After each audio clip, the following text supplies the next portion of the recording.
Ahoy,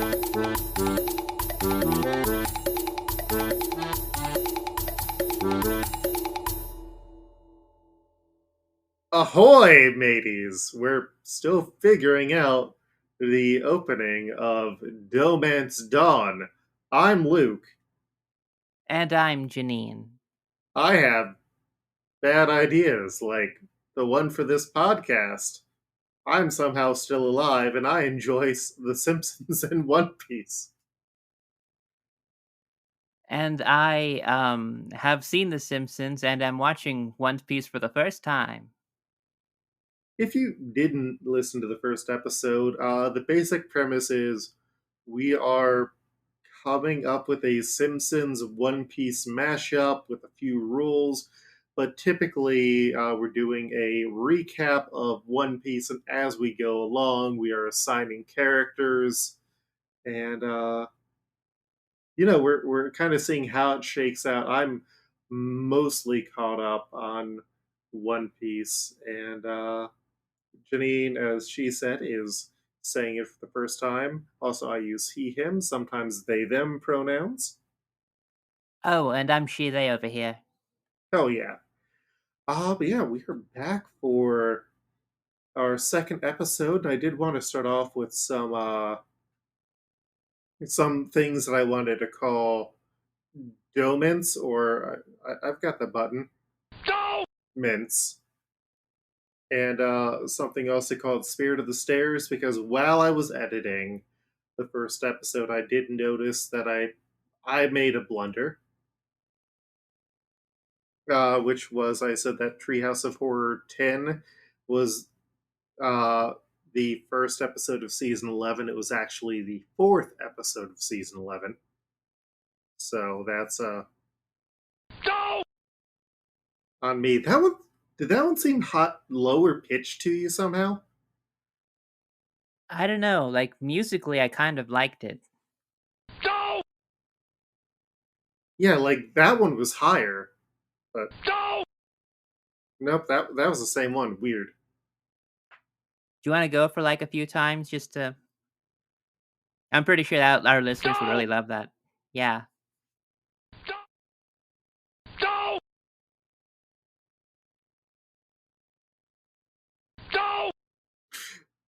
It's not letting me stack it up.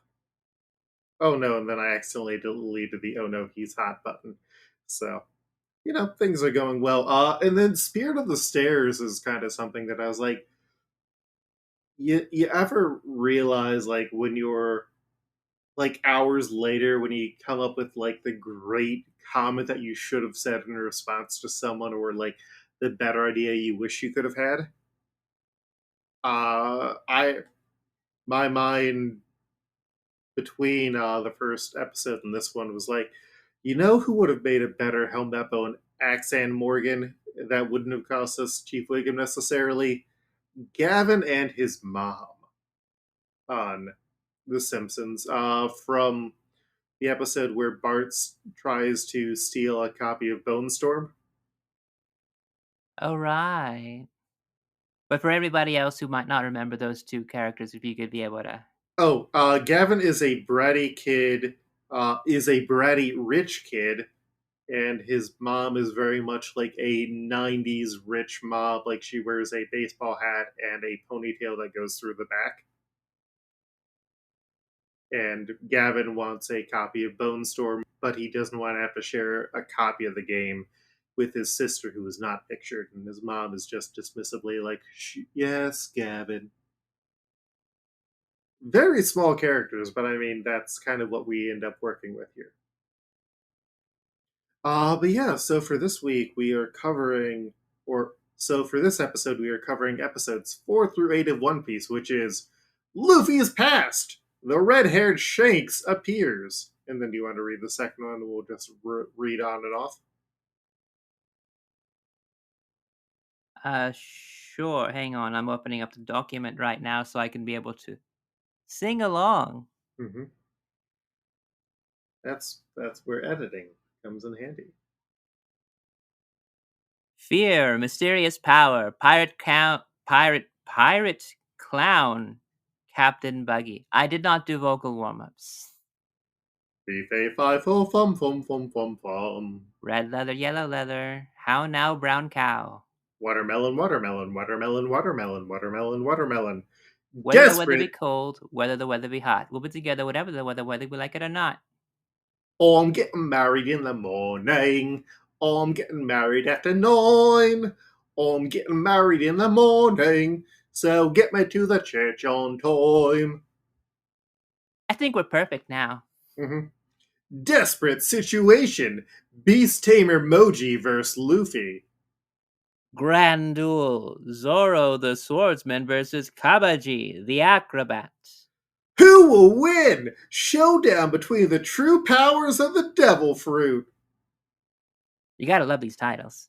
It's very good. And so the first episode that we did, Luffy's past, we get what is ostensibly the first chapter of One Piece, the manga that they decided to move later for whatever reason. And in there, we get to see where Luffy gets his hat from, which is his buddy Shanks, who has his own pirate crew. And yeah, Shanks is a good guy. Uh, he knows when to hold him, knows when to fold him, knows when he needs to beat up Higuma, the mountain bandit, who is just a shitty guy. And eventually, Higuma pulls Luffy, who has eaten the devil fruit, which causes anyone who eats it to be unable to swim, out into the ocean, gets eaten by a giant sea monster, and then Luffy ends up getting saved by Shanks, who gives up his arm, which I don't remember. I do not remember how they covered that up in the Four Kids dub. Yeah, like honestly, watching this episode, I was thinking to myself, that man shot another man in the head point blank. You can't like edit around that. And like it goes hard so soon, like damn. Yeah, it is definitely a like wild thing. This was also the this story is called Romance Dawn because Ichiro Oda had done a few earlier versions of this story, and this was the one that was like, oh no, he's finally got it. We're going to let him like continue on this series. Yeah, so ultimately, we see that Luffy has been inspired by Shanks, who gives him his hat and is basically like, hey, go become a great pirate and then seek me out. And how did he feel about this one? Um Honestly, I felt like that this kind of was it was really good to see a lot of history of like, hey, how did he become um rubber? How did Luffy also get the hat? And it's like, oh well, both of those things got told on the exact same day. Yeah, we don't really get more of Luffy's backstory for like 400 or 500 more episodes. Wow. Yeah, it's like we'll pop back to the village a few times, but beyond that, it's like, oh well, we know what we need to know about Luffy. He's made of rubber. How did that happen? Yo ho ho! He took a bite of gum gum, and he wants to become a pirate. That does seem like there's a lot missing between point A and point B.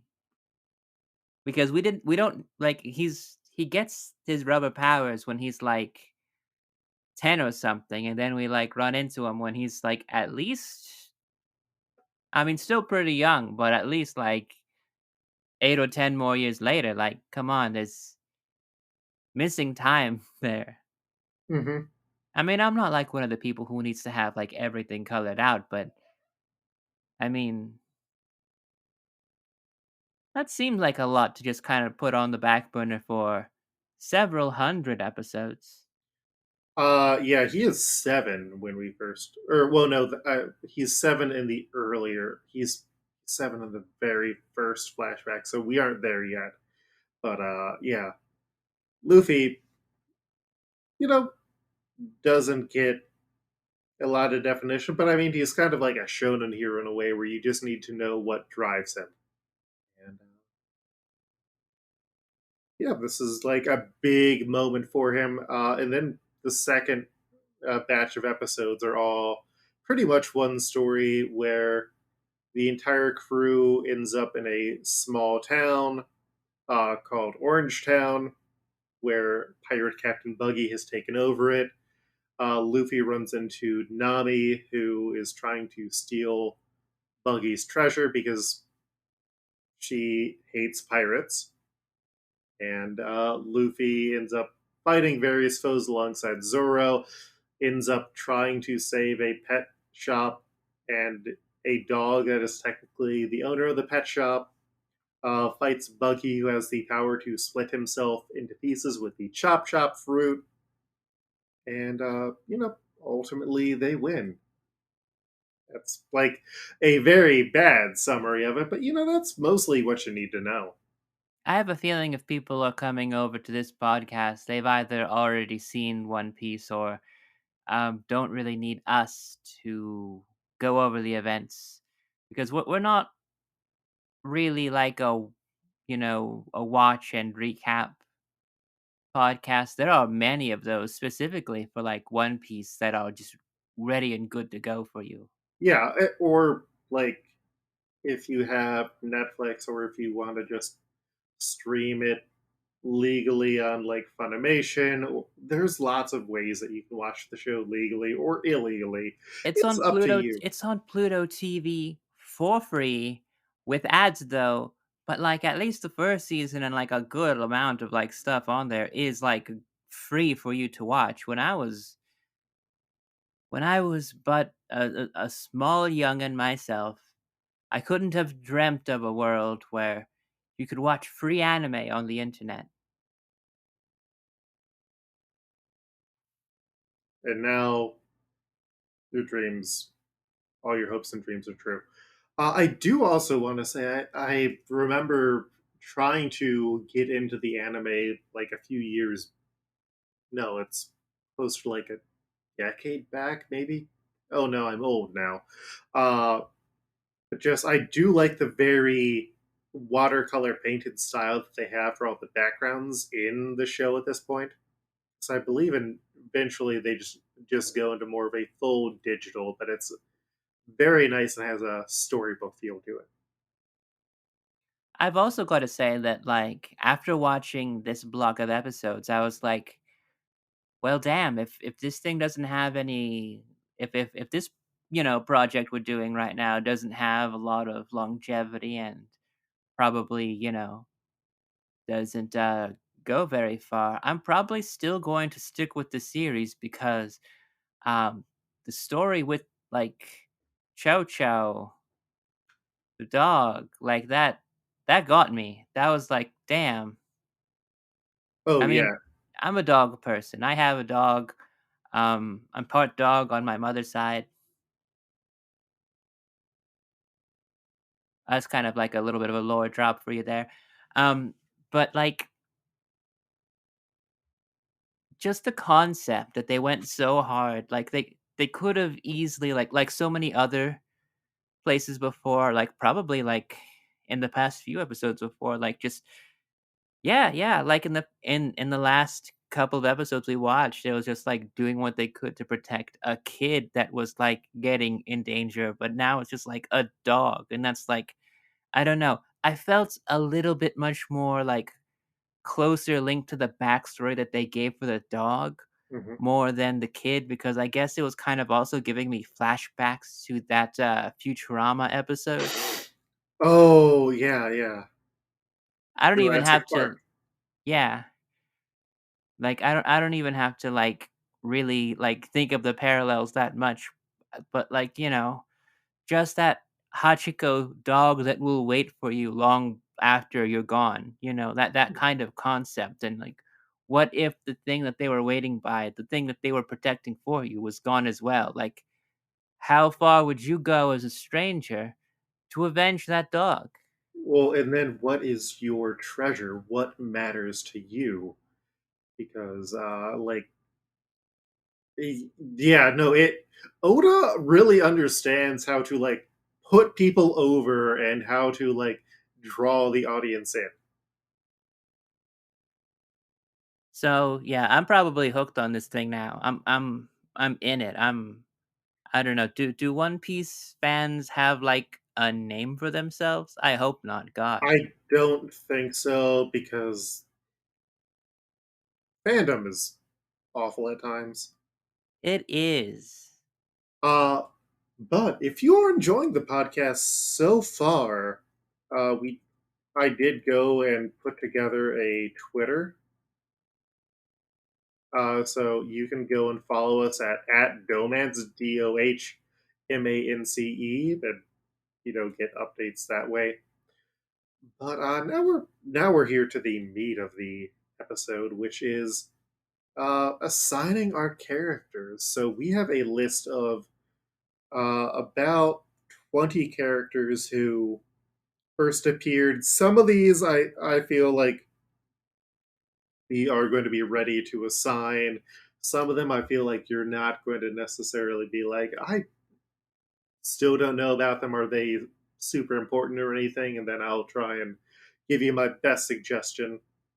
But I've got my list filled out of just deep, deep ass polls. So, uh, are you ready to tackle some of these characters, Janine? For better or worse, yeah. Let's hit it. All right. So last time we passed on Nami because you wanted to like get a better idea of who she was, and so here we get like a small character arc for Nami where we know she hates pirates, but she also sees that Luffy isn't like other pirates. Now, this one, I do gotta say, like, it was kind of like a shoe-in before, just to kind of like want to give her Lisa just because Yeah, upon grounds that she's the girl character, and like I kind of refrained from that because I didn't know the character. But now that I do, I kind of want to go back to that concept again because I feel like while that was kind of the throwaway before, actually thinking more about the character of Nami and the character of Lisa at the same time, I do think that now it could be a little bit of a better fit. At first I was thinking because of how sneaky she was, like, I could have gone for a Jessica Lovejoy, but based on her principles and how much she stood by the principles to not kill Luffy when she had the chance. and she's able to read the weather really well. I guess that's also a thing that Lisa does. Well, science, like Lisa's very smart. Sure. I'm not going to argue that people who know science can know the weather because I don't know science and I don't know the weather. So, Janine, I'm adding part dog on mother's side does not know the weather. right. We're, we're, Um we're building out our stat cards. oh, that's right. Damn, I don't know my blood type then. You have to know that if you're in an anime. I don't think they do it as much for One Piece. I could be wrong. Because they do go and like dig into a lot of like a lot of random facts, like what their favorite food is, or like when their birthdays are. I'm pretty sure I've mentioned the birthday stuff before. Yes, yes. In fact, I see here in the notes that one of the characters that I did not think about would have a birthday has a birthday listed that you had set up for me. Thank you for that. Yes. Uh, all right. I still feel like Lisa is like complicated because it's both a like maybe too on the nose with the premise. I still like the Jessica Lovejoy option because Jessica Lovejoy is a thief. She is smart, is a criminal, I do and want to posit though that Jessica Lovejoy would not, um like, while she has like her own code and is looking out for herself as Nami does, Nami even goes against that herself in a way that I don't think that Jessica Lovejoy could go.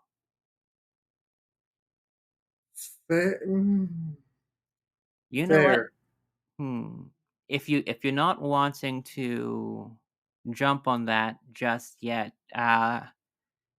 we could table it and come back to it after we're done naming everything else, and then just see how things are after we mull it over a little.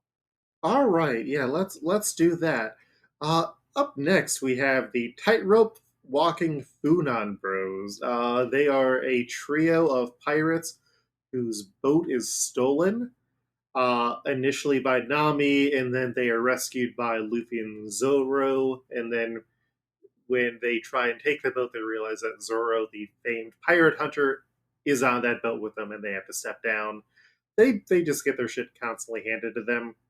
I did a wild dive for my suggestion. I had the Steve Sachs trio. That is a lot better than mine because I was so close to blowing Jimbo, Dolph, and Kearney. Oh God, no. Yeah, yeah, no. Like tightrope walking Funan Bros. I know I say a lot of the time, like anyone can return, but not everyone returns. Ah, So are we good with the Steve Sachs trio then? yeah, I'll definitely go with that. All right. I spent a lot of time just digging deep in for deep cut characters and like groups because Buggy's Pirates, for the characters who are named, uh, they just come in groups and most of them are never seen again, but they're named. So after that, we got red haired Shanks. Hmm. And like this is complicated because Shanks is sort of Luffy's inspiration. He's the big brother figure. I have three possibilities here for very different reasons. I have two different possibilities, and therefore two very separate reasons.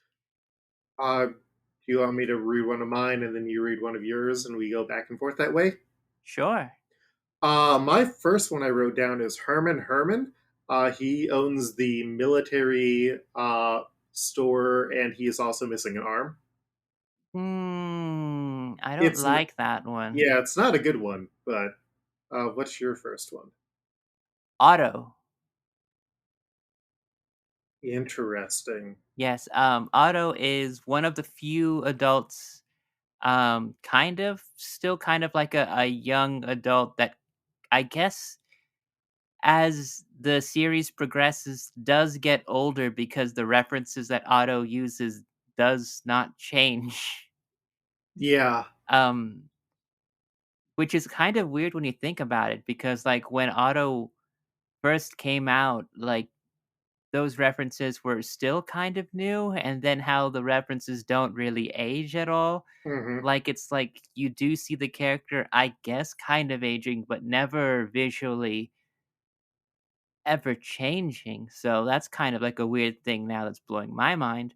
But it's because, Otto inside of Bart's life has been one of those people that he does like look up to maybe for the wrong reasons. Yeah. My mind just like far off was like, oh, I know a character who Otto would be really good for, but also wouldn't be for several hundred episodes.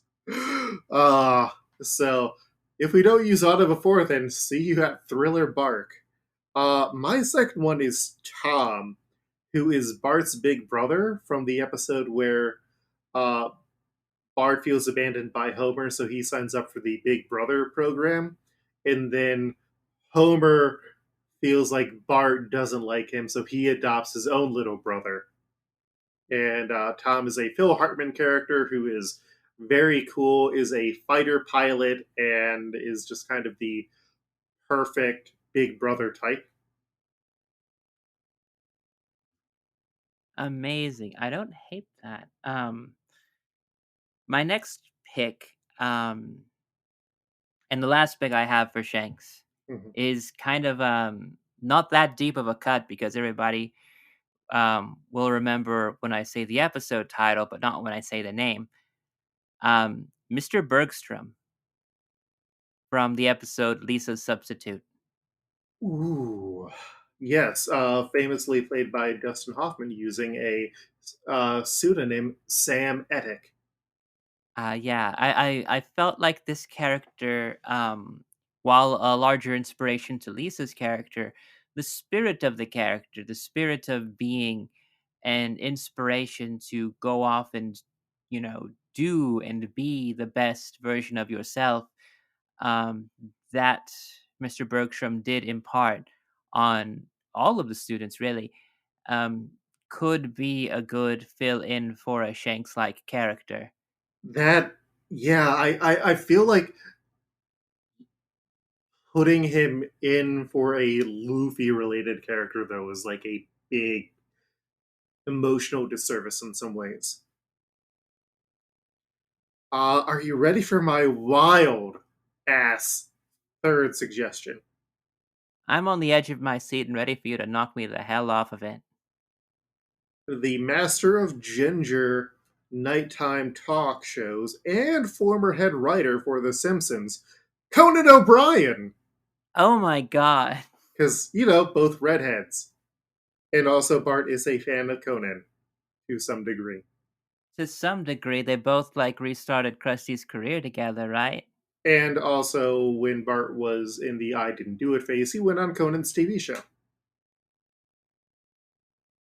That's right. That's right. Huh. I don't like that. That was kind of out there, but like considering like how well they teamed up together in the past, Mhm. Conan and Bart Simpson. When you say that out loud, it's really kind of weird. Um, I don't hate it completely, but I don't know if I want to. Although it would look really amazingly weird now that I'm picturing The Simpsons Conan O'Brien with Uh, like the scar and the hat on. That it's just missing an arm. the visual is haunting me now. Oh, Oh wow, you've cursed me now. This is thank what you've you. done. I mean, I feel like that as the strongest visual is like a big push for a potential. Huh. We've got some good choices ahead of us. We do. Like we started off with like Lisa or Nami, who was very difficult, and then we had like a super easy. Oh, we just need to throw someone in here, and then Shanks, who was just like, oh, one of the heart and souls of this. Yeah, Also, it's great because in the anime, he's always drinking, and so they just had to either wrap around, they had to like edit around those scenes, or it's had to be like, oh, he's drinking milk or soda in the Four Kids dub. that's amazing. Mm-hmm. God, yeah, I am picturing Conan O'Brien as Shanks, and I mean, hey, if we ever get big enough and we can just get Conan O'Brien on this and be like, hey, do you want to talk about being Shanks the pirate and read some lines? I don't think anything I'll ever do will ever get that big, but I'll tell you what, just having the image out there and like putting the image in other people's minds is enough for me to say yes. It's our podcast. Nobody can tell us otherwise. Hell yeah. We then have Ben Beckman, who is a member of Shanks's crew. Uh, he, at this point, is mostly tall, doesn't get a lot of definition for a while. I had Brett Councilman, who is a football TV commentator on The Simpsons, in this role. I didn't I that this is one of the ones that I left a blank, mainly because I knew that this character would probably come back with how much that they are designed and how much they are named. So I was like a little bit like, am I going to like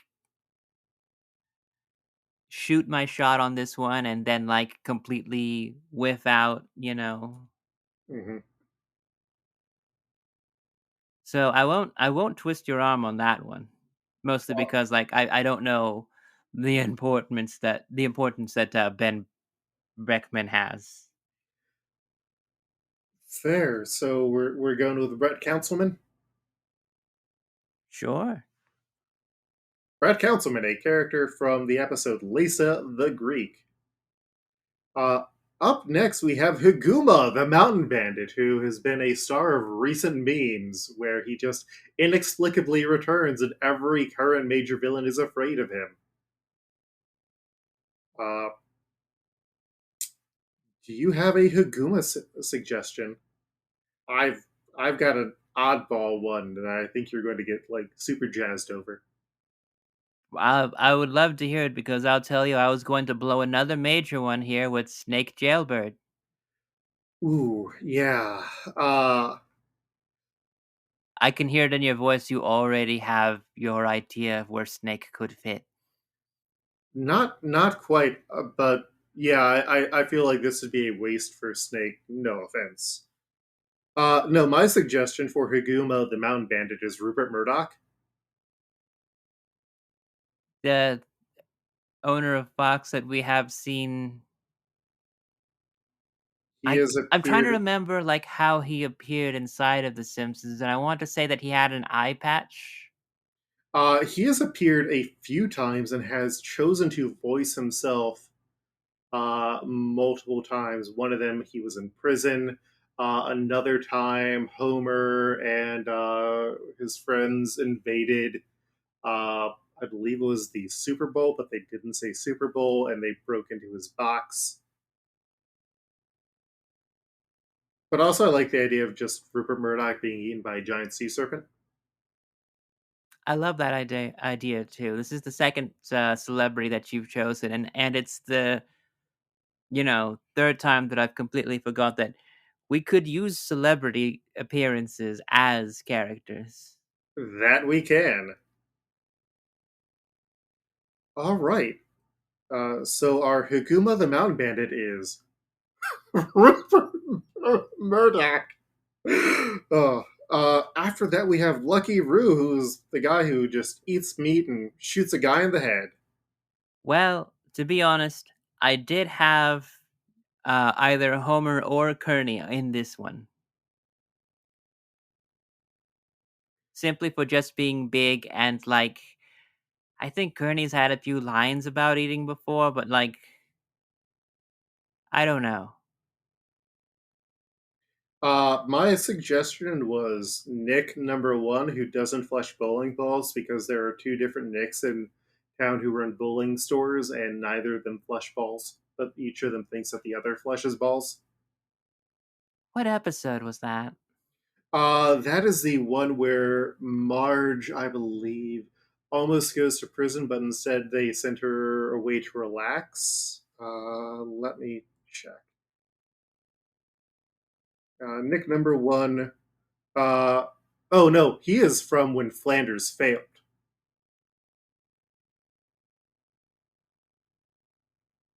Huh. which is when Homer, or which is when Flanders opens up the left-hand store or the leftorium.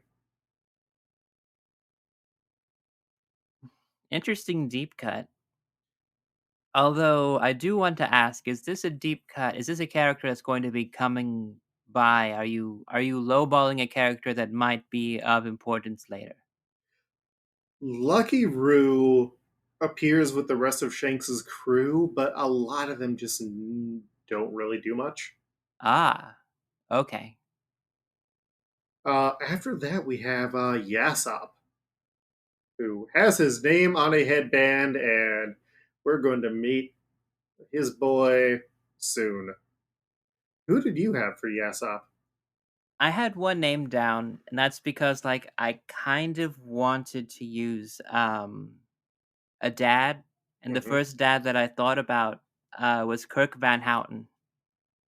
I mean, Kirk is not a bad use. I feel like that might be calling a shot with who his son would be, which I'm also not necessarily opposed to, and I'm also not tied to. Because I didn't have a good suggestion for this. I had board, but specifically the adult board, as opposed to the other boards who were in the Itchy and Scratchy Land shop looking for board license plates. Interesting. So I'm good to go with Kirk, if you All are. right, then we'll borrow a feeling for Yasop. We know what his dignity looks like. After that, we have Makino, the woman who owns the bar where all the pirates hang out. My heart wants to go Marge just because like she's like a mother who, like, as I saw inside of the wiki, has an unnamed baby and like just seems to be like the most matronly figure towards Luffy at the time. Hmm.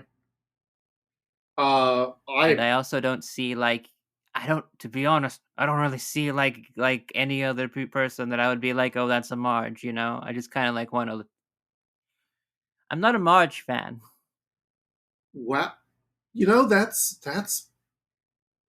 fair. I mean, she is a character who is kind of the '90s Cyclops, where she often has to be the scold, or when she does try and reach out on her own, something goes horribly wrong. My suggestion for this was Colette, who was the bartender who got hired during the Flaming Moe's saga. Because I like Makino recurs, but usually it's for like a panel or two as they are checking back in on the town through like news about the crew reaching the world. So I get the antipathy towards Marge, but I feel like this still might be too low of a name for her. Hmm. All right. So Colette it is. Call it it is. We then have Whoop Slap, who is the mayor. Hi, Mayor! Who is the mayor of the, I want to say Fukushima Village, but I could be wrong there.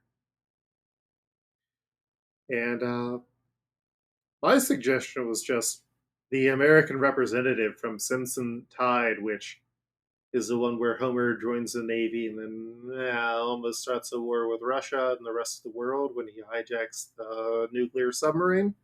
Timely. I know. Um, to be honest, I was really thinking about Mayor Quimby because the only thing that I know, like, definitively about both characters is that they're cowardly. And I couldn't see using Mayor Quimby as either any larger villain or any larger opposition force or any force for good, to be honest. I There's definitely going to be some better opportunities for Mayor Quimby. There's people more cowardly than this guy, then. Yeah, like Whoop Slap is a coward because he both doesn't want to fight and doesn't want his village to be destroyed. Ah, So, are we good with the American representative? that feels like such a deep cut, though, that's like not even a named Simpsons character. I mean, he has his own Wikipedia page. And just let me drop a link in. I mean, look at that guy.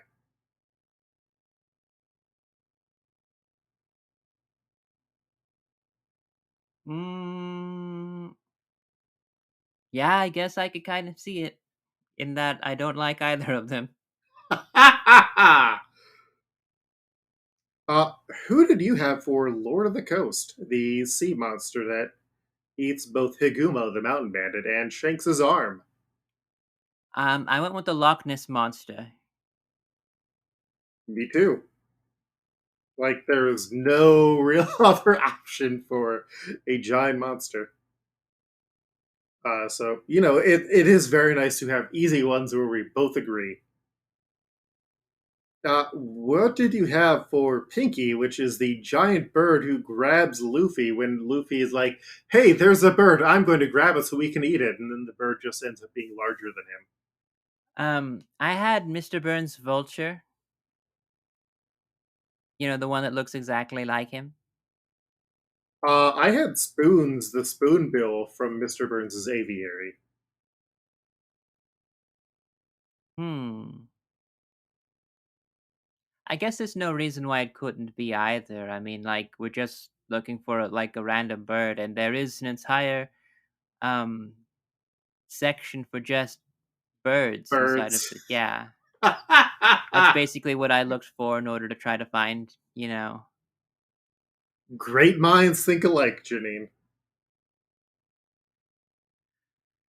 Um, are there many birds in One Piece? Mm, yes. I'm good with going for Mr. Burns' vulture. All right, let's go up with that one because honestly, the one thing that really drew me to it was pink. Pinky, Fair. although looking much more like a vulture-colored seagull, still kind of has like some relation. So after that, we have the superhuman Domingos, which are the trio that finds Luffy after Pinky drops him into the town.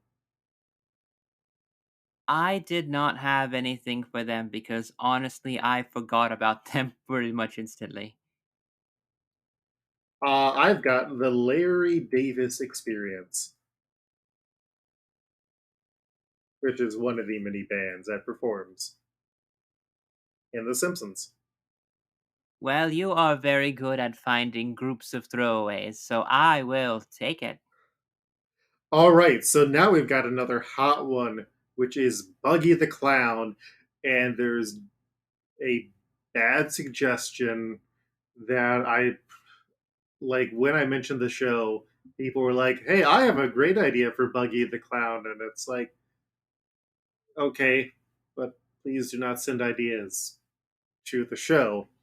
Uh, but I have a good suggestion. What is your idea for Buggy? To be honest, I'm going crusty. I don't really see there's going to be any more clowns inside of the show, but I'm ready to be surprised when you tell me there's another clown. You're forgetting Bart's nemesis, who started off as a clown and has been a recurring thorn in the side of the Simpsons family, which is Sideshow Bob. Oh, does Buggy return? Oh, yeah. Buggy is recurring as hell. Oh, damn. Well, then I definitely would say yes to Sideshow Bob because I think like the fact that they're both up on the same level as having eaten devil fruit, and now we know that Buggy's going to have a vendetta against Luffy for not only besting him in combat, but also being related to Shanks. Shanks. Hmm. Also kicking him in the balls, which is great. Yes, yes, it wasn't a rake, but it'll do. Hmm. So then we have the Acrobatic Fuas, which are another group that you probably forgot about. Zoro stops them. Did you have any suggestion for the Acrobatic Fuas? I did not. They were gone as soon as they showed up. You're not wrong. I am glad that like the one person on Buggy's crew who did not get a name, so we can ignore them, is the unfortunate blackface character. Oh yeah. Yeah. All right. So I guess we were going with my suggestion for them, which is Burl Dixon and the Second Helping Boys. I mean, unless we're up to the episode where REM shows up, I don't have any other idea. I feel like we could probably find a better spot for REM. Oh my god. You know the series more than I do, so I'm going to believe you up on that. Okay. I, I mean, Like if there's like a band of like a few like do-gooders who are like kind of awesome but leave as soon as they arrive, we'll hit them with REM. uh, uh, Especially if there's like a leader that like has like the same amount of spoken lines as Michael Stipe. I thought you were going to say the same amount of hair as Michael Stipe. Okay. uh, so we then have Boodle, who is the mayor of Orangetown. Okay. For this one, I had to look up different old people, and I came up with Chester Lampwick. Ah, the original creator of Itchy and Scratchy. Yes. My suggestion was the French Prime Minister who bombed Springfield and Treehouse of Horror 8, turning everybody into zombies in except for Homer and his family, who were shielded by lead paint. Well, and Homer was asleep in a movie theater. Huh. That kind of feels a little bit counter to his character, though. So, uh, Chester Lampwick, I did not consider him for another character in this one that I think he would make a great character for. Amazing. But that does leave us without a good Boodle in that case, because the French Prime Minister was just, I think, me trying to throw someone out there. I mean, Boodle's got to be somebody, though. I don't want to Yeah. just like have Boodle just be a nobody. I mean, my first instinct was just to even go with Abraham Simpson because, like, I don't even know when we're going to find another helpful old man ever again. How do you feel about Old Jewish Man? I do like an old Jewish man. The one who asks, "Can your grandpa do this?" It's the old gray mayor and what she used to be. And then his That's pants the fall down. one. Mm-hmm. Yeah. Yeah. Do we just want to go Old Jewish Man? Let's go old Jewish man. Yeah. Hell yeah. We have used Old Jewish Man. We then have Choo Choo, the dog, the wonderful dog who owned a pet store until it got burnt down. I'm going to go with Santos Al Halbor. I know you probably want to use that for something else, but I bonded with this dog.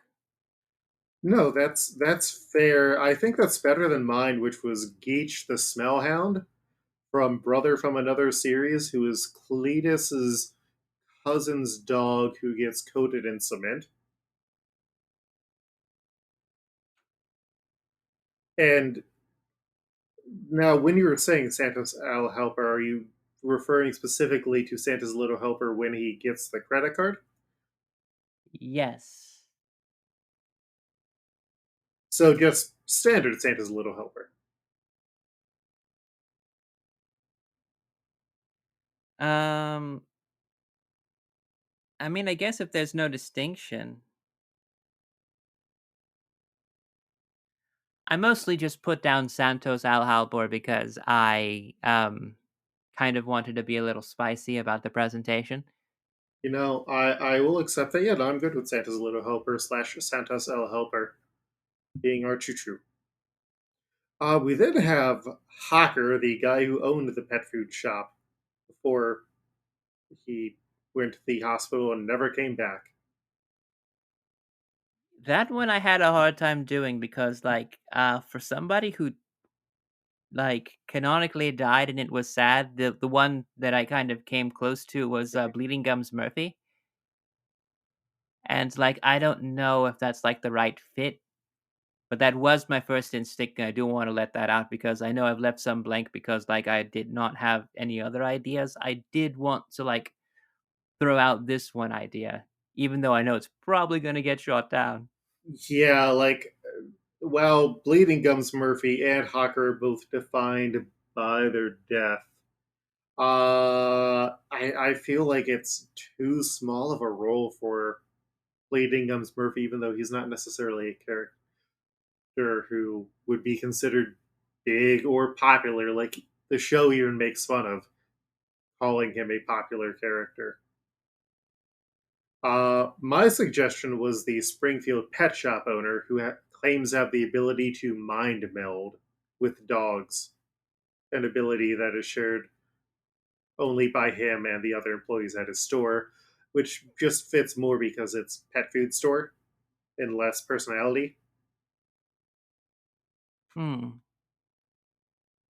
Well, we see both of those characters the same amount of times, Yeah, one episode. So I don't hate it. let's go with that then as a simple thing. We then have Moji, Richie, and Kabaji. Moji being Richie's owner, Richie being a lion, and Kabaji being the acrobat on the crew. I had a suggestion that goes and utilizes all three of them. What is your thoughts? Well, I had Kabaji blank because I don't know if this person's dead or not. But for Moji, I had Emily Winthrop, the dog trainer from Bart's Dog Gets an F, and for Richie, I had Snowball One, the dead white cat that was only mentioned once, I believe. I mean, like we hear Snowball 2 a lot, and we kind of like know what happens, but Well, yeah, because in the Christmas card in Simpsons roasting over an open fire, we find out that Snowball One died.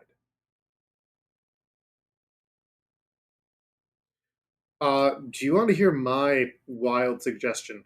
I'm on the edge of my seat. For Moji, I have Gunter.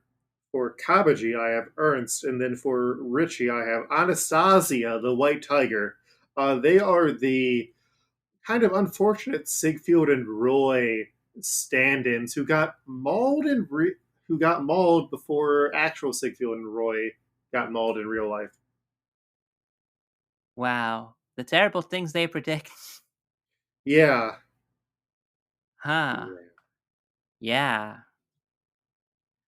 Well, I think that fits with the theme a little bit better because it does show you that the different levels of, I guess, infighting that they have had as one does turn on the other. And they kind of get tied together more that way, is like because all three of them do return, and at a point, Richie does get a major promotion within the crew, and that's only like a dozen episodes or so away. Oh, interesting. Uh huh. So then after that, we have Poro, who's just there to kind of like lead the townspeople. My suggestion was Wolf Guy Jack, as I tried to pull in a character who is introduced concurrently with these episodes that we are covering. Who did you have for Poro? I had Cletus. I just like needed a background character that like just is mostly around to be a voice of the people sometimes, even if that voice of the people is not smart. Why would you go back to a town where they have like a killer pirate, even with everybody? Because you gotta save the mayor! He's one mayor and he's old already. Like he could have died like on the way over there from being too old. People do that. You think that the old Jewish man would die that easily? I mean, the only reason why he's not is because they still have the voice actor on payroll. Fair. So do we want to go with Wolf Guy Jack, who is a character who everyone kind of forgot as soon as he had appeared? As soon as you remind me who Wolf Guy Jack is, because I'm pretty sure nobody else listening to this has remembered him either. Wolf Guy Jack initially appeared in Take My Wife's Sleaze and runs a 50s style diner. He is a radio host. Kind of looks a bit like a Guy Fieri type. Well, as a person who would be a random concerned citizen, I guess I could say that I see it. I misremembered him. I pictured him with spike tips like a Guy Fieri, but yep, no, he's Well, just no, like being a little bit of a rotund guy with a, weird. distinct facial hair and a bowling shirt, I can kind of still see it. Fair enough. Last we had Silver's Raleigh, who is going to be a major character later on. Like here, we just see him basically telling Buggy and Shanks to knock it off. That is another reason why I have not put anything in for this character because I was like, another flashback character that, has like a high ties to, to Shanks and now Buggy. And I was just like, there's no way I'm going to be able to get any kind of like read on who this character is going to be. And this was where I said, "Oh, you just gave me a great idea for someone who would go in here." My initial suggestion was Raphael, who's the guy who's always like, "Hey, Pally," and who always just has a bunch of jobs. If I show you a picture, you'll be like, "Wait, that guy has a name?" I'm very sure, but like that I'm finding out like just by having like access to a Simpsons wiki that there's, you know, oh hey, yeah, that guy. Yeah, the guy who's like mostly bald, has a mustache, and like gray hair, Yeah, and has that one distinct voice. and who was given a name in Day of the Jackanapes. Yeah, But now you're feeling a little bit much more closer into Chester Lampwick is like a really appropriate character. hmm. Well, I'll take that honestly. And while I'm at it, I'll also take credit for it. Yeah, no, I'm giving you credit for this on the sheet. So that brings us back to Nami, which is just. Uh, I feel like I am fine going with Lisa because, if nothing else, Luffy is pretty much asexual and performatively heterosexual. So there's no romance that makes it like a weird incest thing. It still feels lazy in a way, but I'm fine. I'm good with Lisa. Then let's go ahead and we'll just have Lisa, and if anybody wants to argue with us, they can be able to do it in the comments of our tweets. But we are the ultimate end all be all judges. Yes. So now that we have another main member of the crew selected, it's time to go over what Simpsons episodes came out during this runtime. The two episodes were Take My Wife Sleaze and Grift of the Magi. Grift of the Magi being the one with Funzo, the robot toy.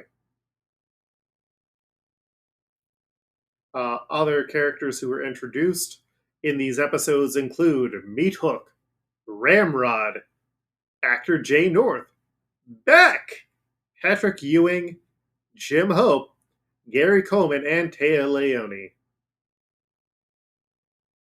So Beck has been in both Simpsons and Futurama. Yes, though in Simpsons he is just a background character as part of a set of celebrities.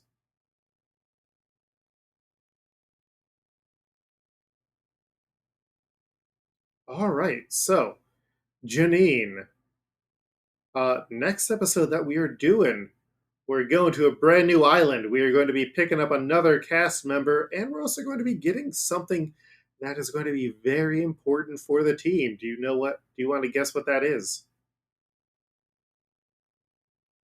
I've got no idea. I'm guessing a ship? Well, we will find out next time. But if people want to politely message you online, what would that be? Oh, you could be able to find me on Twitter at Janine Juliet.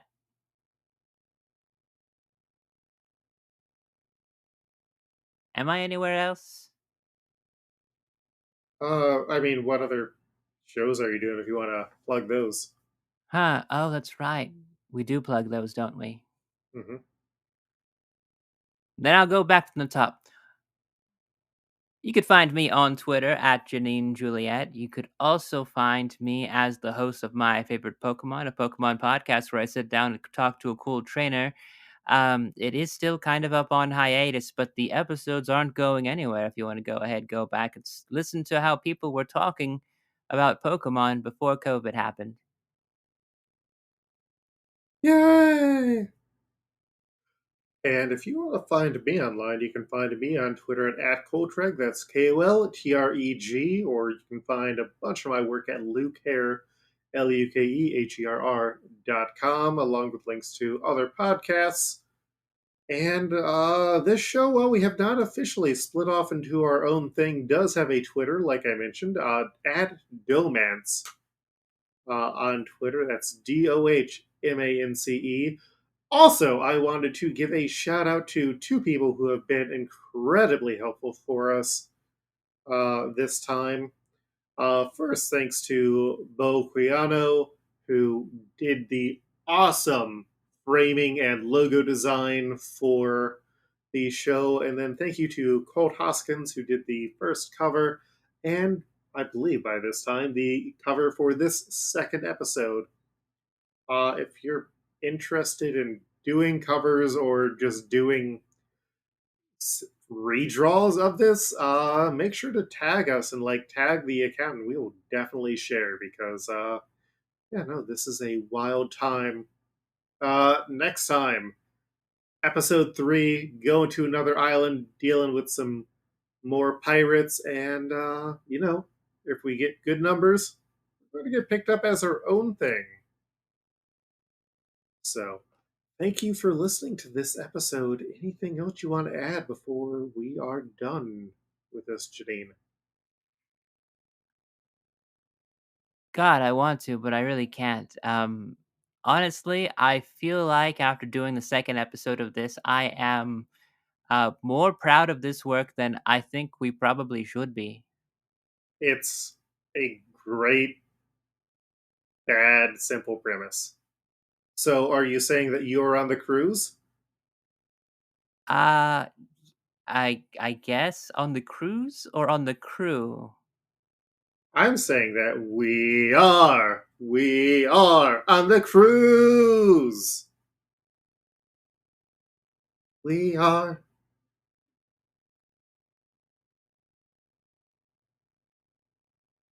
End scene.